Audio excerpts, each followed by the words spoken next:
एक बात बताइए, क्या आज भी पुरानी बातें याद आते ही आपका दिल भारी हो जाता है? शायद शादी के बाद किसी ने आपसे कहा हो कि तुम्हें तो कुछ आता ही नहीं है। आपने सबके लिए कुछ किया हो और फिर भी आपकी कोई ना कोई कमी निकाल दी गई हो, या किसी रिश्तेदार ने आपको नीचा दिखाया हो, आपको किसी और से कंपेयर किया हो, या फिर किसी इंसान ने जिससे आपको सबसे ज़्यादा उम्मीद हो ना, आपका साथ ना दिया हो। मतलब ये सारी बातें 10, 12, 15, 20 साल पुरानी हो गई, लेकिन आज भी जब आप उन्हें याद करते हैं कि आपका मूड ख़राब हो जाता है, दिल भर जाता है, आंखें भीग जाती हैं। अब ज़रा सोचिए, जिस इंसान ने आपको दुख दिया उसे तो शायद आज याद भी ना हो कि उसने आपको क्या कहा था। वो अपनी ज़िंदगी में आगे बढ़ चुका है, लेकिन हम आज भी अपने दिल में उसके लिए कमरा बना के बैठे हैं।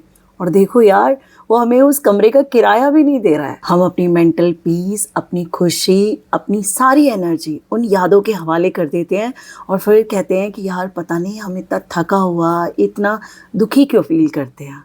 कैसे नहीं थकोगे यार, जब आप अपने आज को जी ही नहीं रहे हो, जब बार बार अपने पास्ट में जाकर उसी कहानी को दोहरा रहे हो आप। क्योंकि हमारा दिमाग बातों को भूल जाता है, लेकिन हमारा शरीर और दिल अनसुनी भावनाओं को बहुत लंबे समय तक संभाल कर रखता है। और फिर एक दिन कोई छोटी सी बात, कोई शब्द, कोई व्यवहार हमें फिर से पुराने दर्द तक वापस ले जाते हैं। लेकिन यहाँ एक बात समझनी बहुत ज़रूरी है, हीलिंग की शुरुआत तब नहीं होती जब वो इंसान बदल जाए। हीलिंग की शुरुआत तब होती है जब हम इस बात को समझ जाते हैं कि हम अपने पास्ट को बदल नहीं सकते, लेकिन हम उसे अपने आज की खुशी तय नहीं करने देंगे। जो हुआ वो गलत था, उससे हमें दुख हुआ, दर्द हुआ, लेकिन हम बार बार उसी कहानी को दोहरा कर सबसे ज़्यादा नुकसान ना हम खुद को पहुंचा रहे होते हैं।